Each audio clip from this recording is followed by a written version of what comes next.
ಇಲ್ಲಿ ಬಂದಿರೋ ಎಲ್ಲ ಪತ್ರಕರ್ತರಿಗೆ, ಮಾಧ್ಯಮ ಮಿತ್ರರಿಗೆ, ಈ ಕಾರ್ಯಕ್ರಮ ವೀಕ್ಷಿಸ್ತಿರೋ ಎಲ್ಲ ಕುಟುಂಬಸ್ಥರಿಗೆ, ಅಣ್ಣ ತಮ್ಮಂದರಿಗೆ, ಅಕ್ಕ ತಂಗಿಯರಿಗೆ, ಹಾಗೆ ಎಲ್ಲ ತಾಯಂದಿರಿಗೆ ಎಲ್ರಿಗೂ ನಮಸ್ಕಾರ. ಮಾತು ಪ್ರಾರಂಭ ಮಾಡೋದಕ್ಕಿಂತ ಮುಂಚೆ ಫಸ್ಟು ಕ್ಷಮೆ ಕೇಳ್ತೀನಿ, ಯಾಕಂದರೆ ಸ್ವಲ್ಪ ಲೇಟ್ ಆಯಿತು ಇಲ್ಲಿಗೆ ಬಂದು ನಿಮ್ಮನ್ನ ಮೀಟ್ ಮಾಡೋದು. ಕ್ಷಮೆ ಇರಲಿ.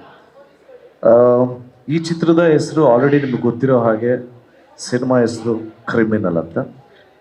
ಇದು ನನ್ನ 7ನೇ ಚಿತ್ರ. ನಮ್ಮ ತಂಡದ ಬಗ್ಗೆ ನಾನು ಮಾತಾಡತ್ತೀನಿ ಫಸ್ಟು. ಈ ಚಿತ್ರದಲ್ಲಿ ಡೈರೆಕ್ಟರ್ ಆಫ್ ಫೋಟೋಗ್ರಾಫಿ ಬಂದು ತುಂಬ ಹೆಸರು ಮಾಡಿರುವಂಥ DOP, that is Vaidi sir. Sir, welcome to the team and I am excited to work with you sir. And ಎರಡನೇದು ಮುರಳಿ ಮಾಸ್ಟರ್ ಬಗ್ಗೆ ಹೇಳಬೇಕು ಅಂದರೆ, ಖರಾಬು, ಬಾಸು ಖರಾಬು, ಪೊಗರು, ಮಾರ್ಟಿನು, ಈ ಥರ ಒಳ್ಳೊಳ್ಳೆ ಸಾಂಗ್ನ ಕಂಪೋಸ್ ಮಾಡಿ ಅವ್ರದ್ದೇ ಯೂನಿಕ್ ವೇ ಮತ್ತು ಯೂನಿಕ್ ಸ್ಟೆಪ್ಸ್ನ ಕ್ರಿಯೇಟ್ ಮಾಡಿದಂಥ ಮಾಸ್ಟರ್ ಜೊತೆ ಮತ್ತೆ ಕ್ರಿಮಿನಲ್ ವರ್ಕ್ ಮಾಡ್ತಾ ಇದ್ದೀನಿ ಅನ್ನೋದು ಖುಷಿ ಆಗುತ್ತೆ. Thanks for the opportunity Murali sir. ಏನಕ್ಕೆ ಅಂದರೆ ನಮ್ಗೆ ಏನಕ್ಕೆ ತುಂಬ ರೆಸ್ಪಾನ್ಸಿಬಲ್ ಫೀಲ್ ಆಗುತ್ತೆ ಅಂದರೆ, ನನ್ನ ಆತ್ಮೀಯ ಗೆಳೆಯ ಚಂದನ್ ಶೆಟ್ಟಿ ಅವರು ಕಂಪೋಸ್ ಮಾಡಿದಂಥ ಸಾಂಗು ತುಂಬಾ ದೊಡ್ಡ ರೀಚ್ ಆಗಿತ್ತು. ಈಗಲೂ ಎಲ್ಲೋದ್ರೂ ಮಕ್ಕಳೆಲ್ಲ ಕೇಳೋದು ಖರಾಬು ಅಂತಾರೆ. ಸೊ ಈಗ ಅಗೇನ್ ಮುರಳಿ ಮಾಸ್ಟರು, ಚಂದನ್ ಶೆಟ್ಟಿ ಅವರು, ಇವರೆಲ್ಲ ಸೇರಿಕೊಂಡು ಸಾಂಗ್ ಕಂಪೋಸ್ ಮಾಡ್ತಾ ಇದ್ದಾರೆ ಅಂದರೆ ಜವಾಬ್ದಾರಿ ಜಾಸ್ತಿ ಇದೆ, 100%. ಸೊ ಇದೊಂದು ದೊಡ್ಡ ನಮಗೇನೆ ಒಂದು ರೆಸ್ಪಾನ್ಸಿಬಿಲಿಟಿ ಅಂತ ಫೀಲ್ ಆಗ್ತಾ ಇದೆ. ಸೊ ಎಕ್ಸ್ಪೆಕ್ಟೇಷನ್ಸು ಫುಲ್ಫಿಲ್ ಮಾಡ್ತೀವಿ ಅನ್ನೋ ಒಂದು ನಂಬಿಕೆ ಇದೆ.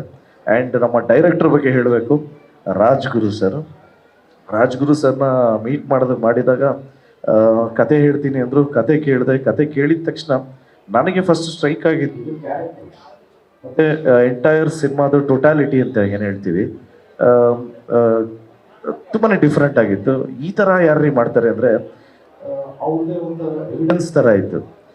ನಿಜವಾಗ್ಲೂ ಉತ್ತರ ಕರ್ನಾಟಕದಲ್ಲಿ ನಡೆದಂಥ ಕಥೆ ಇದು.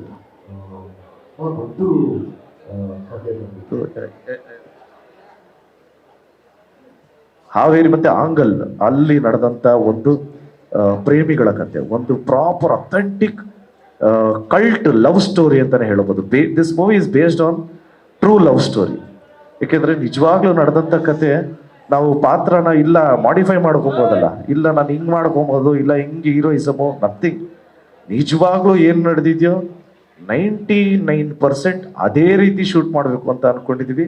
ತುಂಬ ಕಮರ್ಷಿಯಲ್ ಆಗಿ ನಾನು ನಮ್ಮ DOP ಸರ್, ಡೈರೆಕ್ಟ್ರು ಎಲ್ಲ ಮತ್ತೆ ಪ್ರೊಡ್ಯೂಸರ್ ಸರ್ ಎಲ್ಲ ಕೂತ್ಕೊಂಡಾಗ ಪ್ಲ್ಯಾನ್ ಮಾಡಿದ್ವು ಅಷ್ಟೇ. ತುಂಬ ಎಲಿವೇಶನ್ಸು ಆ ಥರ ಎಲ್ಲ ಏನೂ ಇಲ್ಲದೆ, ಪಾತ್ರಕ್ಕೆ ಏನು ಬೇಕು ಕರೆಕ್ಟಾಗಿ, ಕತೆಗೆ ಏನಿದೆಯೋ ಆ ಪಾತ್ರ ಹೆಂಗೆ ನಡ್ಕೊತಿತ್ತೋ ಅದೇ ಥರ ಮಾಡಬೇಕು, ಒಂಥರ ಎನಾಕ್ಟ್ ಮಾಡೋದಕ್ಕೆ ಟ್ರೈ ಮಾಡ್ತೀವಿ. ಖಂಡಿತ ಇದು ತುಂಬ ರಿಯಲಿಸ್ಟಿಕ್ ಆಗಿ ಶೂಟ್ ಮಾಡೋದಕ್ಕೆ ಮತ್ತು ಪ್ರೆಸೆಂಟ್ ಮಾಡೋದಕ್ಕೆ ಡೆಫಿನೆಟ್ಲಿ ಟ್ರೈ ಮಾಡ್ತೀವಿ. ಆ್ಯಂಡ್ ಭರ್ಜರಿ ಚಿತ್ರ ಆದಮೇಲೆ ನಿಮ್ಮಿ ಡಾರ್ಲಿಂಗ್ ಆದ್ಮೇಲೆ ತಾರಮ್ಮನ್ನ ನಾನು ಯಾವಾಗಲೂ ನಿಮ್ಮಿ ಡಾರ್ಲಿಂಗ್ ಅಂತ ಕರೀತೀನಿ. ಆ ಚಿತ್ರದಲ್ಲಿ ಏನ ದನ ಕಾಯೋಕ್ಕೂ ಲಾಯಕ್ಕಿಲ್ಲ ಅಂದವನು ಇವಾಗ ದೇಶ ಕಾಯೋಕೆ ಹೋಗ್ತಿದ್ಯಲ್ಲ ಮಗ್ರೆ ಅಂದಾಗ, ಇಲ್ಲ ನಿಮ್ಮಿ ಡಾರ್ಲಿಂಗ್ ಹಂಗಲ್ಲ, ನಾನು ಮಾತು ಕೇಳೇ ಅಂತೀನಿ. ಸೊ ಅವಾಗಿಂದ ನಿಮ್ಮಿ ಡಾರ್ಲಿಂಗ್ ಅಂತಲೇ ನಾನು ಕರೆಯೋದು. ಈ ಚಿತ್ರದಲ್ಲಿ ತಿರ್ಗಾ ನನ್ನ ತಾಯಿಯಾಗಿ ಅಭಿನಯಿಸಿ ನಮಗೆ ಒಂದು ಅವಕಾಶ ಕೊಟ್ಟಿದ್ದಾರೆ. ಯಾಕೆಂದರೆ ನಾನು ಆ ಅಮ್ಮನ್ನ ಕೇಳಿದೆ, ಅಮ್ಮ ಒಂದೊಳ್ಳೆ ಪಾತ್ರ ಇದೆ, ನೀವು ದಯವಿಟ್ಟು ನೀವು ಪೊಲಿಟಿಕಲ್ ಲೈಫಲ್ಲಿ ಬ್ಯುಸಿ ಇರ್ತೀರ ಗೊತ್ತು, ಬಟ್ ನಮಗೊಂದು ಒಳ್ಳೆ ಕತೆ ಇದೆ ಅಂದಿದ ತಕ್ಷಣ ಅವ್ರು ಹಿಂದೆ ಒಂದು ಏನು ಕಳಿಸಫಿ ಮಾಡ್ತೀನಿ ನಾನು ಈ ಚಿತ್ರನ ಅಂತ ಹೇಳಿದ್ರು. ಕೇಳಿದ ತಕ್ಷಣ ಅವರು ಅಮ್ಮನೂ ತುಂಬ ಶಾಕು, ಏನು ಈ ಥರ ಇದೆ ಕತೆ, ಇದನ್ನ ಹೆಂಗೆ ಒಪ್ಕೊಂಡೆ ಅಂತ.